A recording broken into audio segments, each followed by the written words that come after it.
All right, so we're diving deep today. Yeah, deep dive. You know how this works. You send us the sources. You guys want to learn about something. We dig into it. But we want to make it Especially for you. tailored to you guys here in Deer Park, LaPorte, Pasadena, Texas. Think and act locally. Right, that's what we're all about.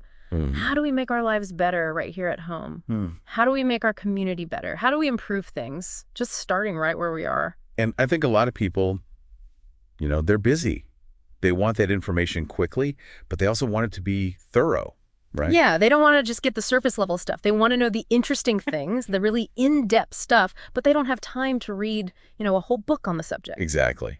So how can we find those surprising facts, the actionable steps, without, making you feel overwhelmed? Right.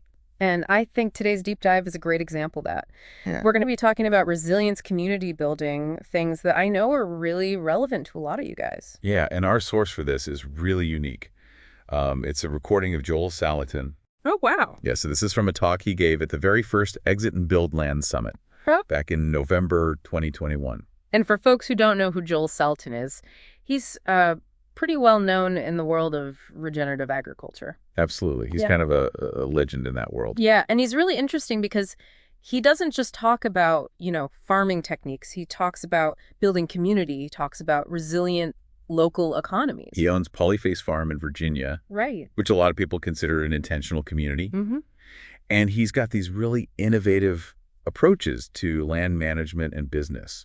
And I think one of the reasons he resonates with so many people is that, he really speaks to that desire for more freedom and self-reliance. Right. And especially for folks who are looking to kind of disentangle themselves from, the big systems. Yeah. And it's important to remember, too, that this specific talk that we're looking at, it wasn't ever released publicly. Right. This is from that Exit and Build Land Summit. Yeah. Exactly. And as the name suggests, that event was all about helping people transition away from city life, acquire land, and build those strong communities in a more rural setting. Yeah.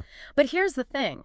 Even though, Joel Salatin's world might seem pretty different from, life here in Southeast Houston, the ideas he talks about are surprisingly relevant. Absolutely. And building resilience, the importance of community taking action at the local level. Those are all things that we talk about all the time on Think and Act Locally. Right. And they apply whether you're on a farm or in a suburb or in a city. Exactly. So let's dive into some of the things that Salatin brought up in his talk. Okay, so he starts off by observing that we're living in unsettled times. Yeah, I think we can all relate to that. Right. I mean, just look at what's been happening even in our own community here in Deer Park, LaPorte, Pasadena. Yeah, for sure. There's a lot of uncertainty, a lot of change. And I think he really picked up on something there because he talked about this, almost a tsunami of interest in people wanting to disentangle from the system. Right, from those big, complex systems that we all rely on. Food, energy, healthcare, you name it. Exactly. People are starting to think about how to become more independent, more self-sufficient. And I thought this was really fascinating.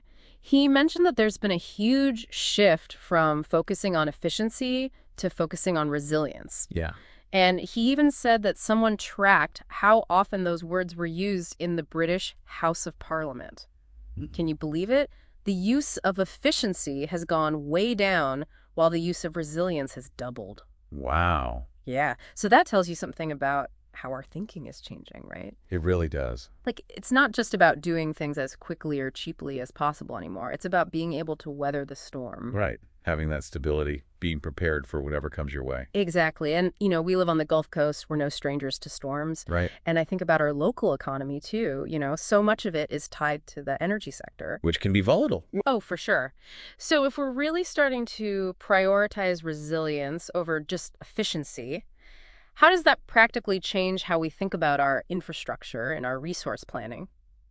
Well, I think it suggests that we need to be looking at more distributed, more localized systems for our essential needs. Oh, okay. So instead of just relying on those big centralized systems for everything, think about things like community solar projects, local food networks, neighborhood support systems.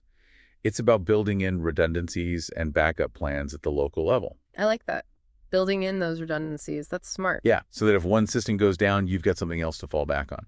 Right, and that kind of ties into what he was saying about this shift away from hyperglobalization towards localization. Absolutely. It's about bringing production back to the local level, creating those parallel systems for the things we need most. Right, so we're not so reliant on those long, fragile supply chains.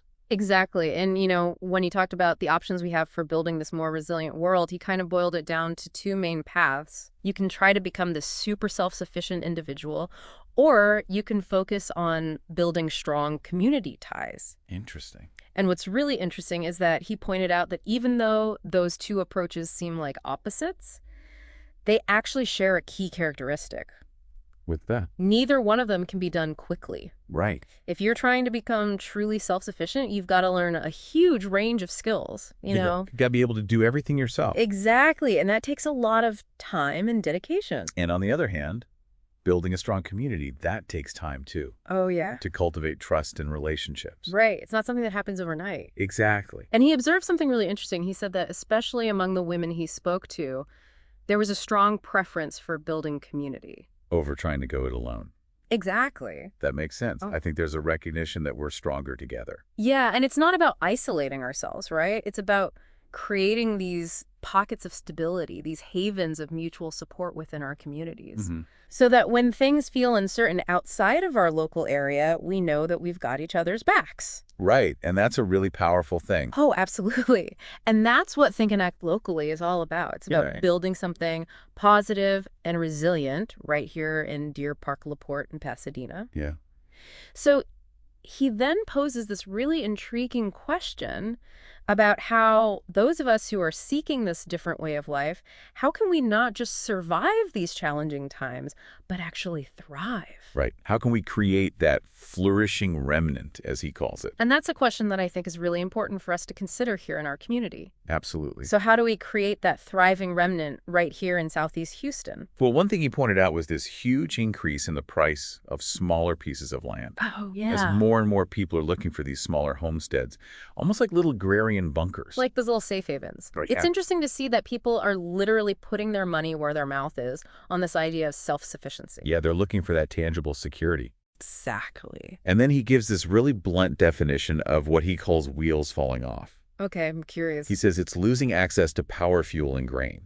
Wow. Yeah, so that might sound pretty extreme, Yeah, a little bit. but it really highlights the fundamental things that we all rely on Okay. and the importance of having some local alternatives or some local buffers. Right. So it's not necessarily about preparing for, some kind of doomsday scenario, Yeah. but it's about thinking about those core needs and how we can make sure that we can meet them, even if the larger systems around us are disrupted. Exactly. And his overall strategy is about aiming to be the most resilient person or the most resilient community in your local area. That's a good goal.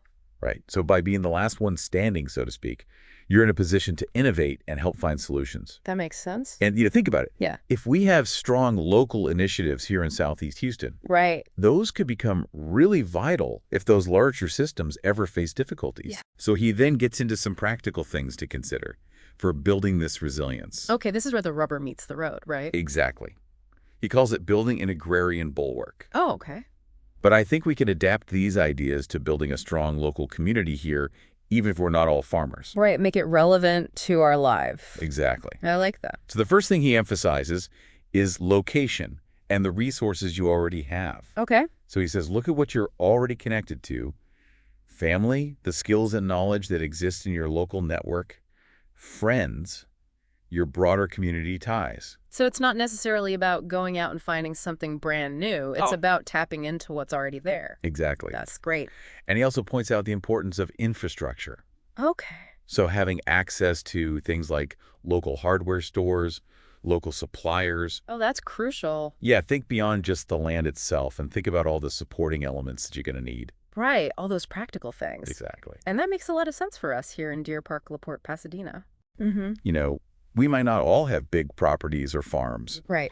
but we do have existing social connections. We have local businesses. We have community groups. Absolutely. Those are our local resources. Exactly. So we can start there. Yeah. And for anyone who's thinking about starting a local business or participating in a local exchange, he points out the advantage of being near an urban center. Which we definitely are. Right. We've got Houston right on our doorstep. Exactly. And that provides so many market opportunities Oh, yeah. for locally produced goods and services. Absolutely. And, he's a big advocate for supporting local businesses. Which is something we talk about all the time. Absolutely. It's a core part of Think and Act locally. Sure. And then he makes this really important point about blooming where you're planted. I like that. He says that often the best approach is to stay in or near your current community Okay. because you already understand the local climate. You know the people. Right. You know the people, you know the resources. Yeah. So even a relatively small move Mm-hmm. within the Deer Park, LaPorte, Pasadena area Mm-hmm. could connect you with different networks or different resources and enhance your resilience. So you don't have to completely uproot your life Right. to become more resilient. Right. You can start by strengthening what you already have right here. Exactly. And then, on the flip side of that, he does caution about what he calls hardship places. And he mentions things like coastal flooding, Yeah. which is something we definitely need to be aware of. Absolutely. But then he offers this really encouraging perspective, too. What's that? He says that all land has the potential to be improved. Oh, I like that. Yeah. Even seemingly less productive local spaces can be transformed with effort. So that could mean, supporting community gardens, supporting neighborhood greening projects. Right. There's always something we can do to make our local environment better. And he's a big advocate for what he calls the proximity principle. Okay. He says, get close to where you want to be. So not necessarily rushing to buy property, Mm-hmm. but spending time in the area, building relationships, understanding what's available. Soaking it all in. Exactly. Yeah. Don't be in a hurry. Right. These things take time. And I think that's a great principle to apply to becoming more involved in our local community, too. Absolutely. Don't feel like you have to jump in and do everything at once. Right. Just start by volunteering, connecting with local groups, understanding the existing landscape before making those big changes. All right, so let's talk about managing resources. Okay. Because he had some advice here that might seem a bit counterintuitive at first. Oh, really? Yeah, he starts off by saying buy as little as possible. Oh, wow. Yeah, and he says that a common mistake people make is investing too much in land and buildings initially, Oh, okay. which can leave them short of funds for other essential needs. So it's about prioritizing Right. and making sure you have enough resources for everything. Exactly. And I think that's a really valuable point, even if we're not all buying land. Mm-hmm. It's about being smart with our money and our resources in general. Right. Avoiding overspending on big projects or possessions right out of the gate and focusing on what's truly functional, I like that. whether it's for our homes or for community projects. And he also advises against overbuilding. Okay. He says function should come before elaborate design. Keep it simple. Exactly. Yeah. Whether you're setting up your backyard or starting a community initiative, start simply and expand based on what you actually need. Don't get ahead of yourself. Right. Okay. And then he highlights the importance of diversity, encouraging a variety of local initiatives, things like food sharing skills, building those neighborhood support networks. Yeah. Right here in Deer Park, LaPorte, Pasadena. And one point that really resonated with me was the importance of neighbors. Yeah. He stresses getting to know the people around you and building those local relationships for mutual support. Because at the end of the day, that's what a strong and resilient local community is all about, right? Right. Absolutely. It's about knowing the people who live next door to you. Right. So think about your own street. Yeah. How well do you know the folks who live right next door? Good question. Okay, let's move on to landscape design principles. All right. Now, this might seem like it's only relevant to farmers or gardeners, but I think there are some really great takeaways here for all of us. Okay. I'm intrigued. So the first thing he talks about is access, making sure that things are easily reachable, Okay. whether it's a community garden, a shared workspace, Okay. local resources, whatever it is. So it's about accessibility. Exactly. It's about making our local environment more user-friendly. Yeah, I like that. And then he talks about having a central point, Okay. a hub for your activities or your community efforts. So that could be a physical place? Yeah, it could be a community center, Right. a park, or it could even be a well-connected person. Oh, okay. Someone who brings people together. Exactly. And then he brings up water management. Now, obviously, his examples are focused on, ponds and rainwater collection on a farm. Right. He's a farmer. Yeah. But the core idea of using water responsibly, that applies to all of us. Especially here in Southeast Texas. Absolutely. We know how precious water is. Yeah. So even in our homes, we could be thinking about things like rain barrels, efficient watering. Right. Those small changes can make a big difference. Mm-hmm. He also talks about control, Okay. which means clearly defining the boundaries and the responsibilities for different activities. Okay. So whether it's a garden plot or a community project, Right. making sure that everyone knows who's doing what and what the expectations are. So it's about accountability and organization. Exactly. And I think that's really important for local initiatives to be successful. Oh, absolutely. And then finally, he suggests starting with temporary structures. Okay. So flexible solutions that can be adjusted based on what you learn. Like pilot projects, trial programs, you know. Exactly. Don't be afraid to experiment and see what works. Okay, so now let's talk about what to grow. All right. And this is where he gives some advice that I think is really applicable to all areas of life. Okay. I'm listening. He says, feed yourself first, Interesting. address your own needs, and then think about how you can contribute to the wider community. So it's about taking care of yourself first. Right. Before you can really help others. Exactly. And for us here in Deer Park, LaPorte, Pasadena, that could mean, you know, developing local skills, sharing resources, starting initiatives that directly improve our lives and the lives of our neighbors. Right. He also emphasizes mutual interdependence, recognizing that we can't do everything on our own. Right. We need each other. And that's where those local networks and those supporting relationships come in. Absolutely. We can leverage each other's strengths here in our community. Exactly. And he advises taking small steps with local projects. You know, don't try to boil the ocean. Right. Just focus on one thing at a time. One step at a time. Exactly. And he stresses the importance of getting the infrastructure in place. Mm-hmm. You know, the basic systems, the connections before you launch into those big initiatives. Yeah.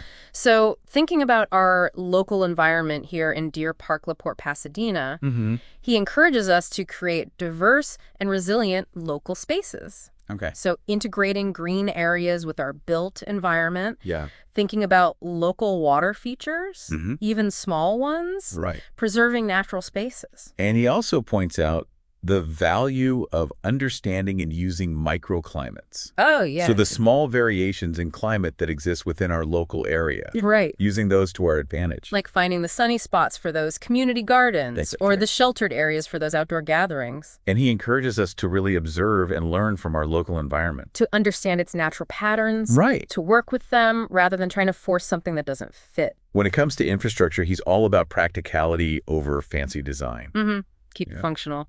Exactly, especially at the beginning. And he suggests thinking about mobile and adaptable solutions for local needs. Okay. So things like shared tool libraries, portable equipment, you know, things that can be moved around and used in different places. That makes a lot of sense. And then he brings up what he calls nature's sanitation, Okay. which is all about sustainable ways to manage waste and keep our local environment healthy. So things like composting, community cleanup efforts. Right, taking care of our local ecosystem. Absolutely. Now, when he talks about soil health, his examples are obviously about farming.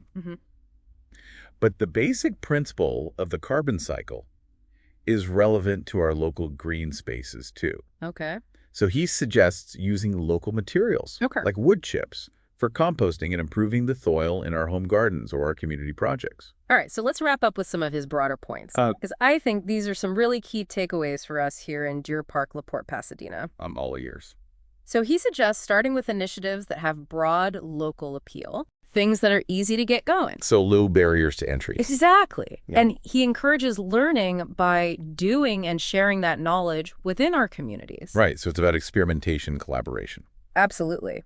And when you're promoting local efforts, he emphasizes making sure that they're relatable and trustworthy to the people in the community. Build that trust. Yeah. Make those connections. Exactly. So when it comes to scaling up our local impact, he suggests focusing on replicating successful small projects throughout the community. So instead of trying to create one big centralized organization, Right. it's about those smaller, more distributed efforts. Exactly. And then he applies those ideas of being mobile, adaptable, and actively managed to local community building, emphasizing flexible initiatives that encourage local participation. Right. Keep it grassroots. Exactly. And he stresses using the resources we already have in the community. Sharing tools, sharing skills, sharing spaces. Exactly. And he also touches on land in our local context, suggesting we think about sharing local spaces. Okay. So community gardens on underused land. Right? Agreements between neighbors to share resources. I like that. And for the people involved in these local projects, Yeah. he suggests that involvement could be based on what people can contribute and what they directly benefit from. And a shared harvest from a community garden. Exactly. That's a great example. Yeah. So it's about finding those win-win situations. Absolutely. All right. So let's talk about actually building community, Okay. because this is where it all comes together. Right. He stresses the importance of connecting with people who live near you. Your neighbors. Right. Mm-hmm. And specifically people who have practical skills. Okay. People who can grow food, build things, fix things. Those are valuable skills. Yeah, those are the people who can form the foundation of a strong local network. Absolutely. And he highlights the value of sharing resources, even things like marketing skills, Right. and helping each other learn new things within those local groups. It's about cross-training and knowledge sharing. Exactly. And he notes that having a variety of talents within a community is key to being resilient. Makes sense. Right, because no one person can do it all. Exactly. All right, so now we're getting to the heart of it. Okay. Doing something now. Right here, right now. That's what it's all about. He suggests a simple test. Okay. Are you actively trying to improve your immediate surroundings? Your home, your neighborhood. Right here in Deer Park, LaPorte, or Pasadena. So even those small actions show that you're ready for more local involvement. You're putting those ideas into practice. Exactly. So what are you doing right now to become more self-reliant and community-minded? That's the question. Yeah. And he encourages us to try out those small local projects. Discover what you're passionate about, what skills you have. It's about exploring and experimenting. Exactly. And he makes a really strong point that taking care of yourself in your home is the first step towards being able to engage with your community. Yeah, you got to have your own house in order before you can start helping others. Exactly. And he suggests offering your time and effort to local mentors or initiatives, no matter what they're focused on. Just get involved. Right. And he encourages us to learn more about our local area. By reading the local news, going to local events. Yeah, just immersing yourself in your community. Exactly. Okay, so finally he talks about getting ready for local collaborations.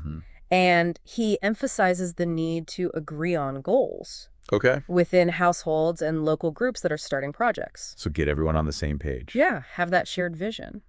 And he also talks about the potential for disagreements within those groups. Right, because people are going to have different ideas. Exactly. And that's okay. Yeah, it's about finding ways to work together despite those differences. And creating a shared vision for a thriving local community. Right. What do we want our community to look like? And he advises starting small, not spending a lot of money on those local initiatives at first. Just get the ball rolling. Exactly. And he suggests creating a simple mission statement for your local involvement. Something that connects with your personal values and your long-term hopes for Deer Park, LaPorte, and Pasadena. So it's about defining your purpose. Exactly. And he ends with this really inspiring thought. I love it when he does that. Me too. What is it? He encourages us to dream about a better Deer Park, LaPorte, and Pasadena. Oh, wow. To imagine what's possible without being limited by how things are right now. So it's about thinking big. Yeah. And letting those dreams be the starting point for action. Absolutely. So as we kind of come to the end of this deep dive into Joel Salatin's ideas, it's clear that even though he comes from a background in farming, Right. the principles he shared about building resilience, strengthening community, and taking action locally. They're incredibly valuable for us right here. Absolutely, no matter where we live or what we do. And I think the practical ideas he shared about being resourceful, connecting with our neighbors, taking small, manageable steps, Right. working together towards that shared vision. Those are all things we can start doing today. To make a real difference right here in our community. Yeah. So here's a final thought for you. Yep. What is one small thing you can do this week Right. to think and act locally and help build a more resilient and thriving Deer Park, LaPorte, or Pasadena? Think about Salatin's encouragement to dream Yeah. and how you can apply that right here in our local context. If you found value in this deep dive and want to support our mission of empowering local impact in Deer Park, LaPorte, and Pasadena, please visit thinkandactlocally.com/donate. You can find the link in the show notes. Thanks for listening. See you next time. Bye. Bye. See ya. Take care. Okay, We're good. We did it. Awesome. Yeah, that was a good one. Yeah, I think so too. People are going to love that. I hope so. Yeah. All right. Okay. See you later. Take care. Bye.